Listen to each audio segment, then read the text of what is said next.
Hello students, this is doctor Alok और हम लोगों ने सॉल्यूशन चैप्टर को टेक्सचुअल इन्फॉर्मेशन के साथ ख़त्म कर दिया है, फिनिश कर दिया है। और अब हम सॉल्यूशन से कुछ ऐसे क्वेश्चंस को लेकर आए हैं जो IIT जी एग्ज़ामिनेशन में 2020 मेंस में और 2019 के एडवांस में जो क्वेश्चन पूछे गए हैं, कुछ क्वेश्चंस को हम लोग यहाँ डिस्कस करेंगे। तो आपको एक स्टैंडर्ड पता चलेगा कि क्या स्टैंडर्ड है सॉल्यूशन से क्वेश्चन पूछे गए हैं जो IIT मेंस में या IIT एडवांस में। तो आइए लेते हैं पहला क्वेश्चन। आइए देखिए पहला क्वेश्चन आपकी स्क्रीन पे क्या दिख रहा है। तो देखिए पहला क्वेश्चन आपको दिख रहा होगा जो यहाँ पे है, at 35 degree centigrade the vapour pressure of CS2 is 512 mmHg and that of acetone is 344 mmHg। मतलब 512 mmHg दिया हुआ है CS2 का और एसीटोन का दिया हुआ है 344 mmHg। A solution of CS2 and acetone has a total vapor pressure of 600 mmHg। अच्छा ये देखिए CS2 का जो वेपर प्रेशर दिया हुआ है, CS2 का वेपर प्रेशर दिया हुआ है, वेपर प्रेशर दिया हुआ है 512 mmHg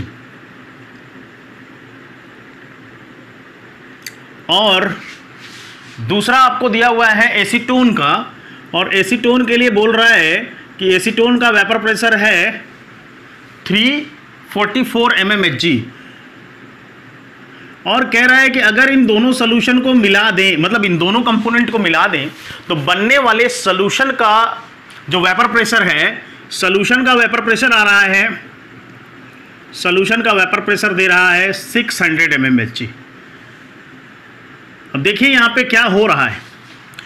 अगर आपने वेपर प्रेशर को ठीक ढंग से पढ़ा है तो आप ये देखिए कि सॉल्यूशन का वेपर प्रेशर इंडिविजुअली कंपोनेंट से ऊपर चला जा रहा है। मतलब ये राउल्ट्स लॉ को फॉलो नहीं कर रहा है। राउल्ट्स लॉ क्या कहता है कि जो सॉल्यूशन का वेपर प्रेशर होगा वो इन दोनों के बीच में ही वेरी करना चाहिए या रहना चाहिए, कभी भी किसी कंपोनेंट के वेपर प्रेशर से ऊपर नहीं चला जाएगा। राउल्ट्स लॉ यही कहता। ठीक है, अब ये देखिए ये तो ऊपर चला गया, ये वेपर प्रेशर प्योर का है, ये वेपर प्रेशर भी प्योर का है। तो इसका मतलब है, अगर आपको याद हो राउल्ट्स लॉ में हम लोगों ने बात की थी तो आपको ये याद होगा ये फिगर कि हमेशा जो इसका प्योर वेपर प्रेशर है, इसका ये सॉल्यूशन का वेपर प्रेशर होता है, सॉल्यूशन का वेपर प्रेशर इसके और इसके बीच में होता है। और जब ये तभी ऊपर जाएगा जब ये पॉजिटिव डेविएशन करेगा। मतलब वेपर प्रेशर ऊपर जाने का मतलब है कि यहाँ पे पॉजिटिव डेविएशन हो रहा है, पॉजिटिव डेविएशन हो रहा है, पहली चीज। दूसरी चीज, not follow Raoult's law, Raoult's law को फॉलो नहीं कर रहा है। तीसरी चीज, इस केस में डेल्टा V मिक्स क्या हो रहा है, इंक्रीज कर रहा है। वॉल्यूम ऑफ मिक्सचर इंक्रीज करेगा तभी तो वेपर प्रेशर बढ़ेगा, तो डेल्टा V मिक्स इंक्रीज करेगा। फोर्थ पॉइंट, ये वेपर प्रेशर क्यों बढ़ रहा है भाई? ये वेपर प्रेशर इसलिए बढ़ रहा है कि दो मिलने वाले कंपोनेंट में कोई इंटरेक्शन, कमजोर इंटरेक्शन हो गया है। वो इंडिविजुअली CS2 के पास अपना एक वंडरवाल फोर्स होगा, एसीटोन के पास अपना एक फोर्स होगा, लेकिन ये दोनों जब मिक्स कर दिए जा रहे हैं तो इनके बीच में फोर्स ऑफ अट्रैक्शन वीक हो गया, इसीलिए वॉल्यूम बढ़ गया। ठीक है, तो तीसरी चीज ये भी आ जाएगी कि इनमें फोर्स ऑफ अट्रैक्शन, सॉल्यूशन का फोर्स ऑफ अट्रैक्शन क्या हो जा रहा है, वीक हो जा रहा है। आइए अब ऑप्शंस को देखते। पहला ऑप्शन दिया हुआ है हीट मस्ट बी, और आपको खोजना क्या है, the false statement. Heat must be absorbed in order to produce the solution at 35 degree centigrade। Heat must be absorbed in order to produce the solution। बिल्कुल सही बात है, हीट को एब्जॉर्ब होना ही पड़ेगा, क्योंकि जब तक आप हीट नहीं दोगे तो बॉन्ड टूटेंगे कैसे। ठीक है, Raoult's law is not obeyed by this system. नहीं ओबे कर रहा है भाई, राउल्ट्स लॉ कहाँ ओबे कर रहा है, पॉजिटिव डेविएशन आ रहा है। सही है। A mixture of 100 ml CS2 and 100 ml acetone has a volume of less than 200 ml। अरे भाई वॉल्यूम तो बढ़ेगा ना, 100 ml टू 100 ml अगर मिलाएंगे तो 200 ml तो होना चाहिए, तो उससे तो बढ़ना चाहिए वॉल्यूम। वॉल्यूम हम क्या कह रहे हैं, बढ़ना चाहिए, तो ये स्टेटमेंट तो गलत है। फोर्थ स्टेटमेंट देखिए, CH2 and acetone are less attracted to each other. CH2 and acetone less attracted to each other, ये तो सही है। तो ये आप जो आपका थर्ड ऑप्शन है वही स्टेटमेंट रॉन्ग है, तो यही ऑप्शन आपका सही हो जाएगा। ये IIT मेंस 2020 में पूछा गया है। ओके, आइए नेक्स्ट क्वेश्चन को देखते हैं।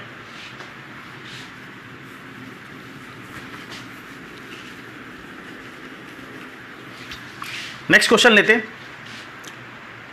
सेकंड क्वेश्चन देखिए, two open beakers, one containing a solvent and another containing a mixture of that solvent with non-volatile solute are together sealed in a container over time। अच्छा देखिए क्या किया गया है कि एक ओपन कंटेनर लिया गया है और एक में केवल सॉल्वेंट रख दिए हैं। क्वेश्चन कह रहा है कि यहाँ पे ओपन कंटेनर है और एक में केवल सॉल्वेंट है और एक में सल्यूट प्लस सॉल्वेंट है, non volatile solute, non volatile, ठीक है, इतना लिख दूं, non volatile solute plus solvent मिलाकर सॉल्यूशन बनाया गया और इसको बाद में पैक कर दिया गया इस कंटेनर को। अब ये कह रहा है कि क्या होगा, with non volatile solute are together sealed in a container over time. पहला ऑप्शन देखिए, the volume of the solution does not change and the volume of the solvent decreases. अच्छा, इसमें वॉल्यूम के बारे में पूछ रहा है कि क्या होगा। देखिए जब भी इसको किसी न किसी टेम्परेचर पे तो रखा गया होगा, तो उस पर्टिकुलर टेम्परेचर पे, अगर रूम टेम्परेचर पे भी रखा जाएगा तो वहाँ भी वेपर प्रेशर बनेंगे और वेपर प्रेशर किससे क्रिएट होगा, वेपर से। तो कुछ ना कुछ वेपर तो यहाँ बन रहे होंगे, कुछ ना कुछ वेपर बन रहे होंगे और यहाँ पे लिक्विड है और ये दोनों इक्विलिब्रियम को मेंटेन करते हैं, इक्विलिब्रियम को मेंटेन करेंगे। नॉन वोलाटाइल सल्यूट डाल दिया। नॉन वोलाटाइल सल्यूट क्या करता है, नॉन वोलाटाइल सल्यूट सॉल्वेंट को ऊपर जाने नहीं देगा, वो रोक कर रखेगा, लेकिन ये भी क्या करना चाहेगा, इक्विलिब्रियम को, भाई ये इतना ज़्यादा नहीं बनाएगा लेकिन इक्विलिब्रियम को मेंटेन करना चाहेगा। यहाँ पे चीज़ें क्या होंगी, कंडेंस होंगी और यहाँ पे चीज़ें क्या होंगी, इक्विलिब्रियम को मेंटेन करने के लिए ये सॉल्वेंट वेपर प्रेशर को बढ़ाएगा। वेपर प्रेशर को बढ़ाएगा तो क्या होगा, सॉल्वेंट का ऊपर जाएगा, सॉल्वेंट ऊपर जाएगा तो सॉल्वेंट का वॉल्यूम डिक्रीज करेगा, सॉल्वेंट का वॉल्यूम डिक्रीज करेगा क्योंकि यहां पे इक्विलिब्रियम को मेंटेन करना है। जबकि मिक्सचर का वॉल्यूम क्या होगा, मिक्सचर ज़्यादा वेपर बनाएगा नहीं तो ये कंडेंस करेगा तो मिक्सचर का वॉल्यूम इंक्रीज करेगा। ओके, मिक्सचर का वॉल्यूम इंक्रीज करेगा, यहां से सारे वेपर क्या होंगे, कंडेंस होने लगेंगे या वेपर बनाएगा नहीं। तो मिक्सचर का वॉल्यूम इंक्रीज करेगा, सॉल्यूशन का वॉल्यूम इंक्रीज करेगा और सॉल्वेंट का वॉल्यूम डिक्रीज करेगा। तो देख लीजिए, the volume of the solution does not change and the volume of the solvent decreases. The volume of the solution second है decreases and the volume of solvent increases. No, the volume of the solution increases. Yes भाई, यही तो, अगर आपको याद है, volume of solution increases and the volume of the solvent decreases. Solvent decrease करेगा, solution increase करेगा क्योंकि यहां कंडेंसेशन होगा और यहां पे वेपर बनेंगे in comparison to that, in comparison to that. तो ऐसा नहीं कि बहुत ज़्यादा कम या बहुत ज़्यादा, थोड़ा कम, थोड़ा यहाँ पे थोड़ा सा वॉल्यूम बढ़ जाएगा और यहाँ पे थोड़ा सा वॉल्यूम कम हो जाएगा। ठीक है, तो वॉल्यूम ऑफ सॉल्वेंट डिक्रीजेस। तो ऑप्शन नंबर थर्ड यहाँ पे राइट होता है, ऑप्शन नंबर थर्ड राइट होता है। ओके, आइए नेक्स्ट क्वेश्चन पे चलते हैं। थर्ड क्वेश्चन देखिए, आपकी स्क्रीन पे आपको थर्ड क्वेश्चन दिख रहा होगा और यहाँ पे देखिए दिख रहा है वेपर प्रेशर और टेम्परेचर के बीच में एक ग्राफ दिया हुआ है और पूछ रहा है कि the following inference are made. देखिए यहाँ पे अगर आपको दिख रहा है तो यहाँ पे ये दिखा रहा है कि यहाँ से इधर टेम्परेचर बढ़ा रहे हैं, इधर टेम्परेचर बढ़ा रहे हैं, इधर टेम्परेचर बढ़ा रहे हैं। ये शो कर रहा है एक्स वाई जेड को, एक्स वाई जेड को। टेम्परेचर इधर की तरफ आप बढ़ा रहे हो, वेपर प्रेशर इधर है।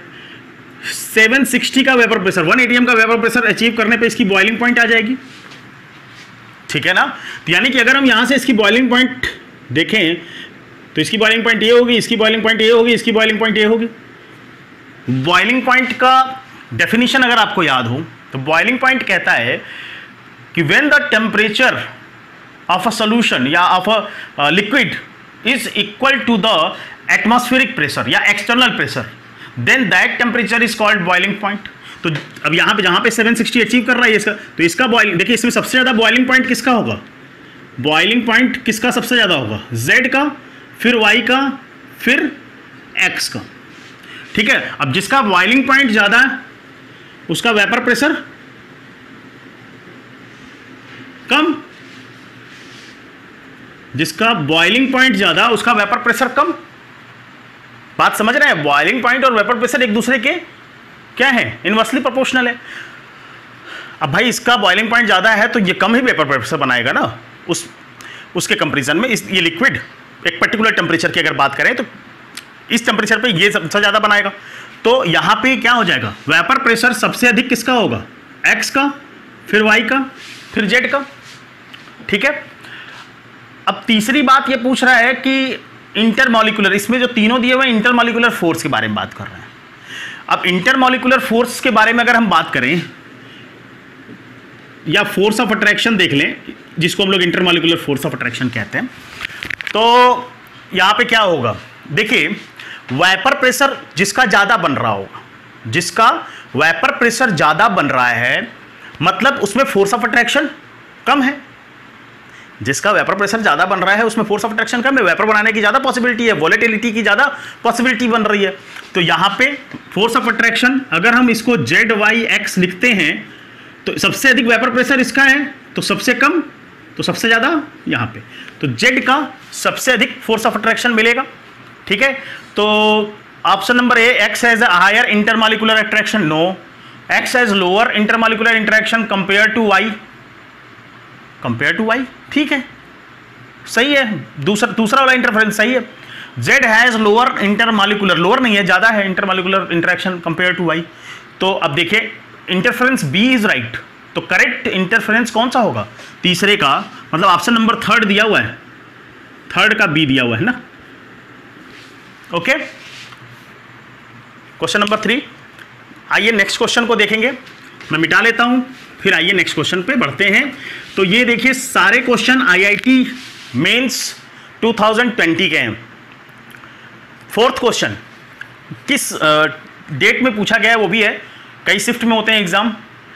How much amount of NaCl should be added to 600 gram of water to decrease the freezing point of water -0.2 degree centigrade. अच्छा चलिए, अब पूछ रहा है the freezing point depression constant for water is इतना, how much amount of NaCl should be added, NaCl का amount पूछ रहा है। और आपको क्या दिया हुआ है, आपको दिया हुआ है डेल्टा TF की वैल्यू दिया हुआ है 0.2 डिग्री सेंटीग्रेड। ओके, और क्या दिया हुआ है, 0.2 डिग्री सेंटीग्रेड दिया हुआ है। ओके, NaCl का वेट दिया हुआ है, नहीं, अमाउंट पूछ ही रहा है, NaCl का अमाउंट पूछ रहा है। 600 ग्राम वाटर दिया हुआ है, 600 ग्राम वाटर दिया है, NaCl का अमाउंट पूछ रहा है, NaCl कितना होगा इतना करने के लिए। ठीक है, आइए हम लोग ये देखते हैं कि डेल्टा TF क्या कहता है। डेल्टा TF का फॉर्मूला होता है भाई, NaCl है मतलब इलेक्ट्रोलाइट है, इलेक्ट्रोलाइट है मतलब वांट ऑफ फैक्टर आएगा, है ना, टूटेगा ये सॉल्यूशन में जाएगा तो I KF और मोलेलिटी, ये तीन चीजें हमको पता होनी चाहिए। अब NaCl है और यहाँ पे जब कुछ नहीं दिया हुआ है तो हम ये मानेंगे कि ये 100% डिसोसिएट करेगा, और 100% डिसोसिएट करेगा तो Na प्लस Cl माइनस बनाएगा, मतलब एक मॉल से एक इसका और एक इसका बनेगा, यानी कि I कितना हो जाएगा, number of moles after dissociation before dissociation, 2/1 is equal to 2। तो I की वैल्यू हमको पता चल गई, 2 हो गई। ओके, और नेक्स्ट हमको दिया हुआ है डेल्टा टी एफ की वैल्यू दी हुई है। नेक्स्ट हमको के एफ की वैल्यू कहीं दिया हुआ है 2 kg पर मोल, तो यहाँ पे के एफ की वैल्यू हो गई 2। मोलैलिटी निकालना है। मोलैलिटी क्या होती है? Number of moles of solute upon solvent in KG.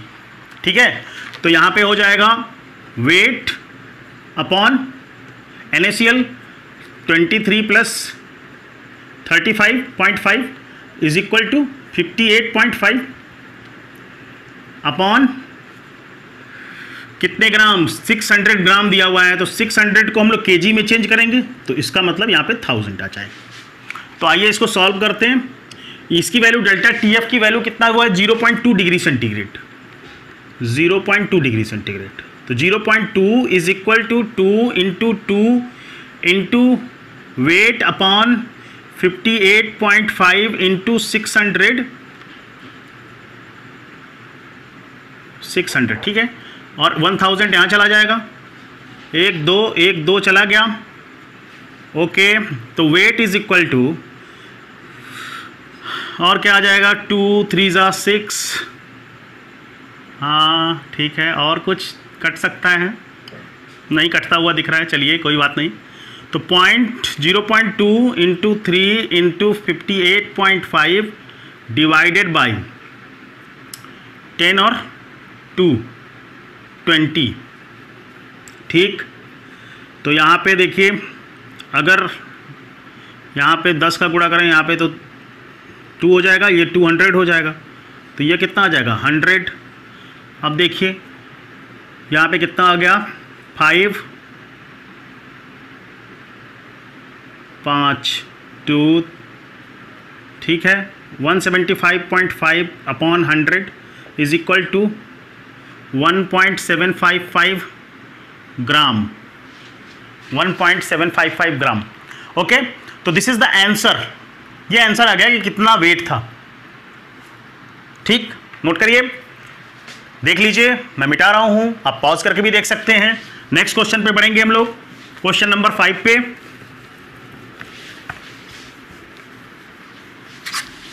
आइए क्वेश्चन नंबर 5 देखते हैं। 5 आपकी स्क्रीन पे दिख रहा है। The molarity of HNO3 in a sample which has a density of 1.4 gram per ml and mass percentage of 63% is। Molarity पूछ रहा है, मोलैरिटी कितनी होगी? मोलैरिटी आपसे पूछ रहा है, और आपको दिया हुआ है क्या क्या? आपको दिया हुआ है HNO3 है। ठीक है, पहली चीज़ की HNO3 है।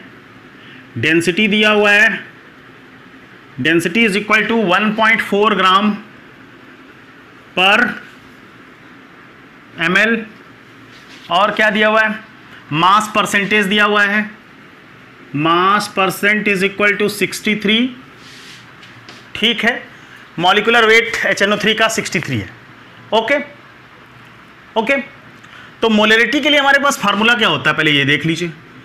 Molarity is equal to number of moles of solute upon volume in litre. तो हमको क्या चाहिए? वॉल्यूम चाहिए। 63% मास परसेंट दिया हुआ है, तो 63% मीन्स क्या होगा?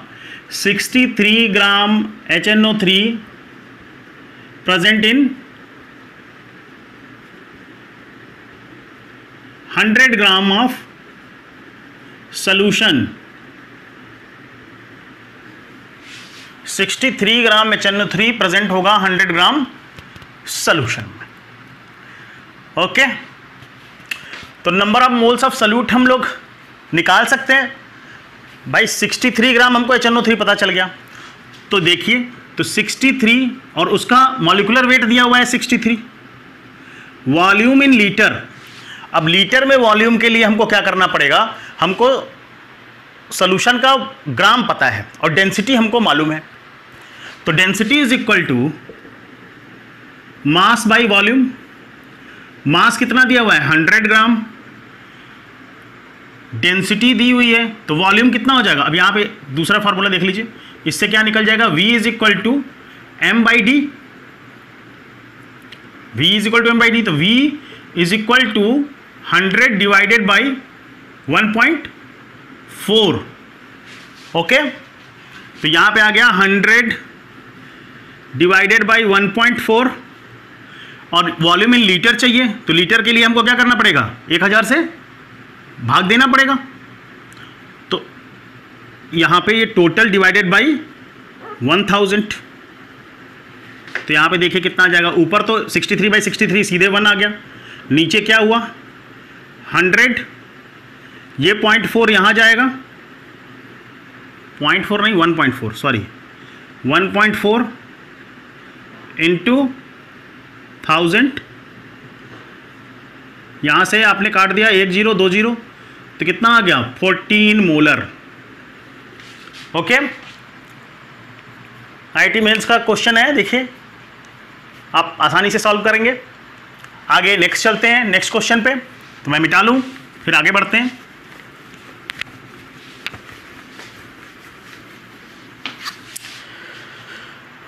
Question number 6, 10.3 milligram of O2 is dissolved into a liter of seawater of density 1.03 gram per ml।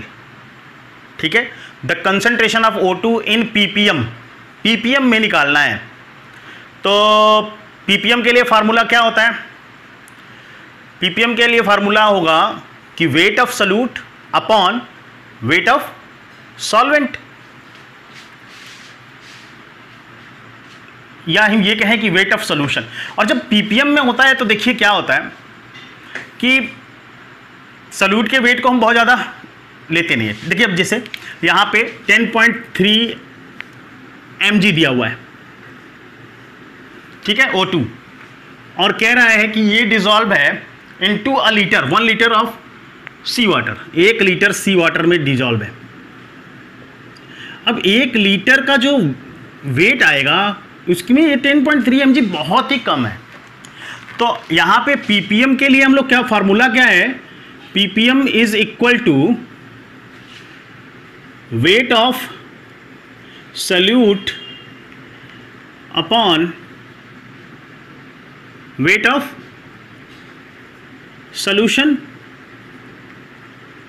Into 10⁶, तभी ppm आएगा। पार्ट्स पर मिलियन के लिए पर मिलियन, 1 मिलियन का हमको यहां पे गुणा करना पड़ता है। ओके, इतनी बात समझ में आ गई। आइए, वेट ऑफ सॉल्यूट कितना दिया हुआ है 10.3, इसको ग्राम में चेंज करेंगे तो कितना आ जाएगा -3, और divided by weight of solution कितना दिया हुआ है 1 लीटर, 1 लीटर दिया हुआ है, और 1.03 आपको लीटर में दिया हुआ, हमको ग्राम में चेंज करना है। तो D is equal to m/v, तो m is equal to D into V. D दिया हुआ है 1.03, वॉल्यूम दिया हुआ है 1000, कितना आ जाएगा 1030 ग्राम, यहाँ क्या हो जाएगा 1030 ग्राम इंटू 10⁶, ग्राम हटा दो भाई, ऊपर भी ग्राम में है नीचे भी ग्राम में, तो हट जाएगा। अब देखिए क्या होगा, यहाँ -3 यहाँ +6, यानी कि कितना बच जाएगा 10.3 इंटू 10⁻³ अपॉन 1030। अगर इसको हम लोग यहाँ पे इसमें गुणा कर दें तो 10300, 3 अंक पे आ गया, अपॉन 10 तो इससे अगर हम ये करेंगे तो ये कितना जाएगा 10 ppm। तो ये क्वेश्चन पूछा हुआ है, सॉल्व कर लेंगे आराम से। ओके, आइए एडवांस के कुछ क्वेश्चन को लेकर चलते हैं जो 2019 के एडवांस में क्वेश्चन पूछे गए। तो ये जो 7th क्वेश्चन है ये एडवांस का क्वेश्चन है, जरा ध्यान से पढ़िएगा।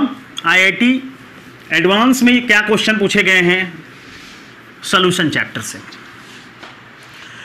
On dissolving 0.5 gram of non volatile non ionic solute, non ionic दिया हुआ है, मतलब पहली चीज तो इसमें यही समझ लीजिए कि वांट ऑफ फैक्टर काम नहीं करेगा। Want of factor ionic solute के लिए है, नॉन आयनिक का मतलब है कि वो सॉल्यूशन में जाके टूटेगा नहीं। बहुत अच्छी बात दी हुई है। 239 ग्राम ऑफ बेंजीन। अब देखिए सल्यूट का वेट दिया हुआ है, डिजॉल्विंग 0.5 ग्राम नॉन वोलाटाइल सल्यूट दिया हुआ है 0.5 ग्राम, और ये डिजॉल्व हो रहा है सॉल्वेंट में।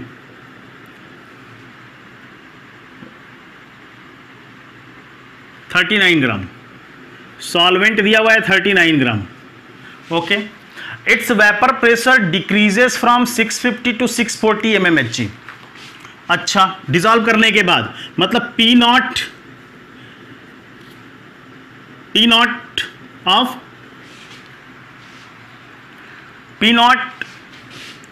किसका? सॉल्वेंट का। P not of solvent is equal to 650 और P नॉट ऑफ सॉल्यूशन दिया हुआ है 640। Okay, the depression in freezing point in of benzene, depression कितना होगा upon addition of the solute is. Okay, तो हमको डिप्रेशन निकालना है, मतलब डेल्टा TF को ज्ञात करना है, डेल्टा TF कितना होगा। बाकी आपको चीज़ें दी हुई हैं, डेटा दिया हुआ है जिसमें KF की वैल्यू दिया हुआ है 5.12 kg मोल -1, और बेंजीन का मॉलिक्यूलर वेट दिया हुआ है, बेंजीन का मॉलिक्यूलर वेट दिया हुआ है 78। ओके, तो हमको डेल्टा TF निकालने के लिए क्या चाहिए? डेल्टा TF निकालने के लिए हमको चाहिए, भाई I तो है नहीं, तो KF इंटू मोलेलिटी। KF दिया हुआ है, मोलेलिटी अगर हमको पता चल जाए तो मोलेलिटी के लिए क्या फार्मूला होता है? मोलेलिटी के लिए होता है, molality is equal to number of moles of solute upon solvent in KG. Solvent in KG, चलिए 90 ये तो निकल जाएगा। Number of moles of solute, ये हमको कैसे पता चलेगा? सल्यूट का वेट दिया हुआ है, मॉलिक्यूलर वेट नहीं दिया है। Number of moles of salute निकालने के लिए क्या करना होगा? अब देखिए, एक फार्मूला आपका relative lowering of vapour pressure का है। Relative lowering of vapour pressure कहती है कि P not minus PS upon P not, ये P सोल्यूशन होगा, is equal to XB। XB मतलब काई भी, मतलब mole fraction of solute. Mole fraction of solute क्या होता है? Na upon Na plus NB। Okay, ये भी हम लोगों ने बात की है इसके बारे में कि जब सल्यूट बहुत ही कम मात्रा में हो तो हम Na/NB भी कर सकते हैं। चलिए देखते हैं, अगर उसकी ज़रूरत पड़ेगी तो कर लेंगे, Na/NB भी कर लेंगे। तो आप पहले Na/NB, चलिए NB आपको पता है, वाटर कितना लिया है या बेंजीन कितना लिया हुआ है?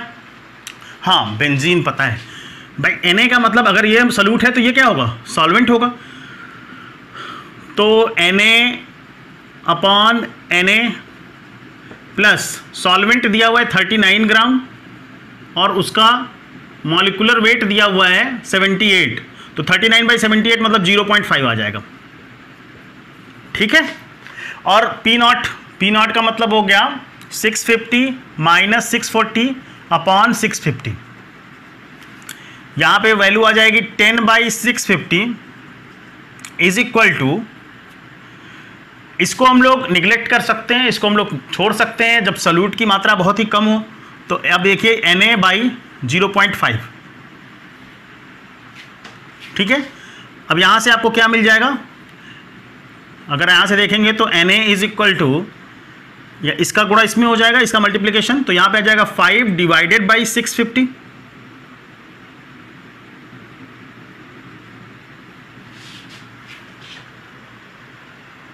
कोई दिक्कत है? Na is equal to 5 divided by 650। चलिए इस वैल्यू को यहाँ पुट कर देते हैं। तो आइए मोलेलिटी निकाल लेते हैं। तो मोलैलिटी क्या हो जाएगी, molality is equal to number of solute मिल गया है, कितना है, number of moles of solute 5 divided by 650 upon solvent in kg, तो 39 डिवाइडेड बाई 1000। ठीक, तो delta T F is equal to K F की वैल्यू कितनी दी हुई है 5.12 इंटू एम, मोलैलिटी कितनी आ गई, ये आ गया 5, ये नीचे चला जाएगा, ये ऊपर चला जाएगा 1000 अपॉन 650 इंटू 39, कोई दिक्कत नहीं है। अब इसको सॉल्व कर लीजिए, डेल्टा टी एफ आपका आ जाएगा। तो इसको कहेंगे तो मैं सॉल्व कर दूंगा, मैं करता हूं। अगर अब यहाँ पे देखिए, अगर हम लोग डिवाइड करना शुरू करें 5 से किया तो ये कितना आ गया, 50 से करते हैं, 50 से करते हैं तो ये 30 और ये 20, ओके, ये 100 हो जाएगा, तो ये 512 आ जाएगा, 512 अपॉन 13 इंटू 39, ओके, 13 इंटू 39 कितना होगा, 512 डिवाइडेड बाई 13 इंटू 39 दिया हुआ। अच्छा, उसको बार बार लिखने की क्या जरूरत है, सीधे इसमें करते हैं, इसके आगे निकलते हैं, तो यहाँ हो जाएगा 512 डिवाइडेड बाई 13 9 का मतलब हो गया 117, 117 का 7 यहाँ आ जाएगा, 11 ऊपर, 13 3 39 और 39 का 11 उधर से आ रहा है, तो यह कितना हो जाएगा 50। अब देखिए 507 512 अप्रॉक्सीमेटली, अगर अप्रॉक्सीमेटली वैल्यू देखेंगे तो 1 आएगा। अब 1 क्या आ रहा है, 1 degree centigrade, delta T F इतना लोअरिंग हो जाएगा, ठीक है, तो अप्रॉक्सीमेटली 1 डिग्री सेंटीग्रेड की लोअरिंग हो जाएगी। तो स्टैंडर्ड कैसा लगा आईआईटी एडवांस का, तो दिमाग थोड़ा लगता है, क्वेश्चन सॉल्व हो जाएंगे। आइए नेक्स्ट चलते हैं क्वेश्चन पे। ये देखिए क्वेश्चन नंबर 8 आपकी स्क्रीन पे आपको दिख रहा है।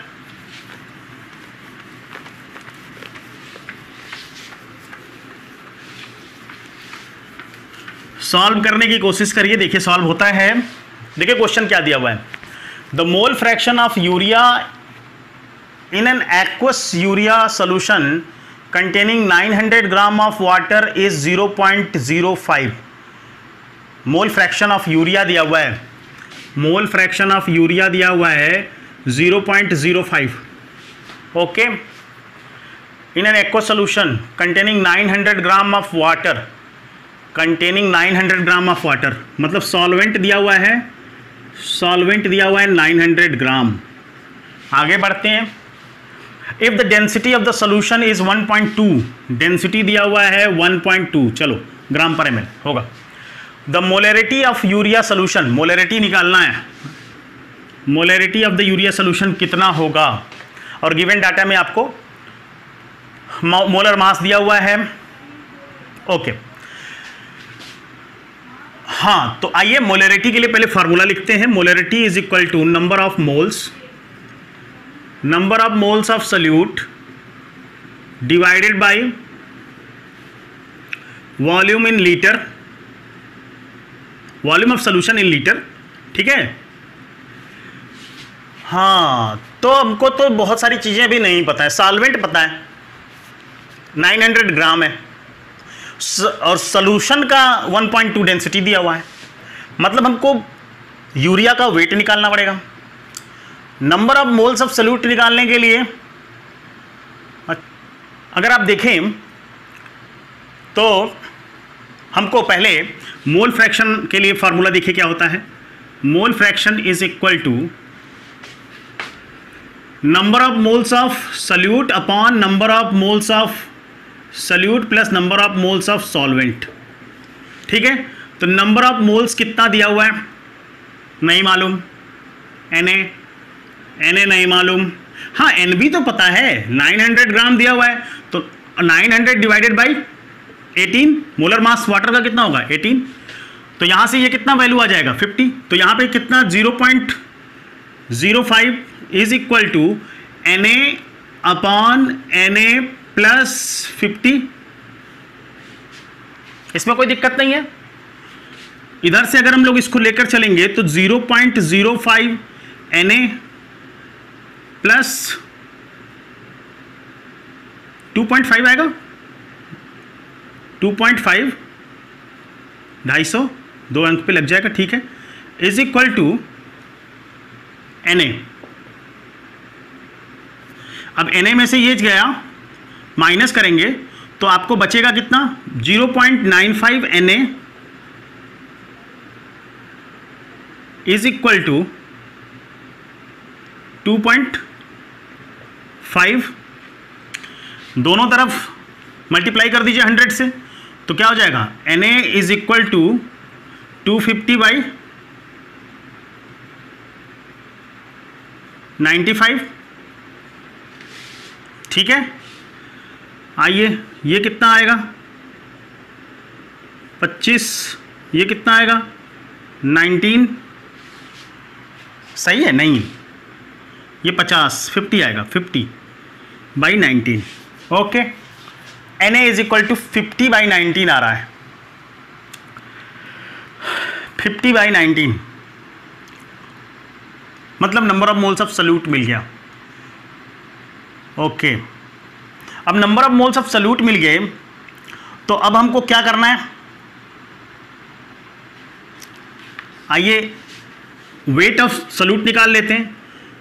तो वेट ऑफ सल्यूट कितना हो जाएगा, अब number of moles is equal to weight upon molecular weight, तो ये मिल गया 50/19, वेट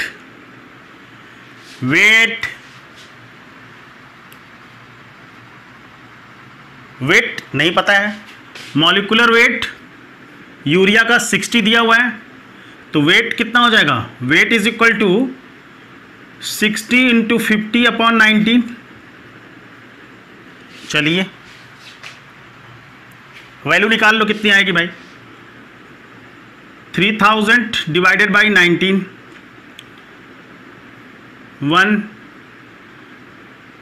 11 यहाँ पे आएगा 110, 110,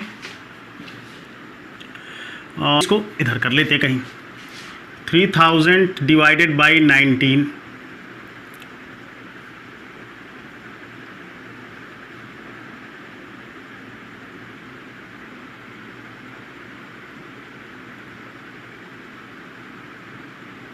नहीं जाएगा, 5 बार ही जाएगा,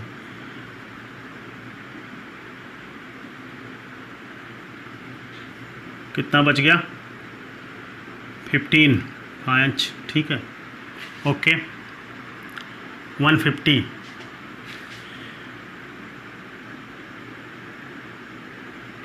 एट बार लेके जाएं, लगभग 158 ग्राम, 158 ग्राम लगभग आ रहा है, ठीक है। अब 158 ग्राम को अगर हम जोड़ देते हैं 900 ग्राम में, तो हमको टोटल सोल्यूशन का वेट पता चलेगा। तो सोल्यूशन कितना हो जाएगा, solution is equal to solute plus solvent, तो 900 प्लस 158 इज इक्वल टू 1058, और क्या दिया हुआ है, डेंसिटी दिया हुआ है, हमको वॉल्यूम चाहिए, D is equal to m/v, तो V is equal to m/d, m कितना 1058, D कितना दिया हुआ है 1.2, चलिए इतना आ गया। अब मोलरिटी निकालते हैं, तो अब देखिए मोलरिटी क्या होगी, यहाँ पे मैं लिखता हूँ molarity is equal to number of moles of solute, number of moles of solute हम लोगों ने निकाल लिया था 50/19, 50/19, वॉल्यूम इन लीटर, ये तो आ गया ml में, 1058, 1.2 ऊपर जाएगा, 1000 से आप भाग देंगे तो लीटर में आ जाएगा, ये वैल्यू आएगी मोलरिटी की, ठीक है। अब मोलरिटी आप निकाल लोगे या मैं निकालूं, कैलकुलेशन है, करना पड़ेगा, ठीक है। तो कैलकुलेशन करके देखिए मोलरिटी कितना आता है, अप्रॉक्सीमेटली 3 के आसपास आना चाहिए जहां तक मुझे लग रहा है, ठीक है ना। ये चला गया ये 560, ये 60 हो जाएगा, तो ये थी अप्रॉक्सीमेटली, अगर आप देखोगे अप्रॉक्सीमेटली 3 के करीब आएगा, आप कैलकुलेट करके देख लीजिए। तो this is all about the questions that is raised in the IIT mains and advance from this chapter. NEET में क्या क्वेश्चन पूछे गए हैं उसको भी मैं ऑलरेडी इसी प्लेलिस्ट में डाल दूंगा, आप आराम से देख सकते हैं।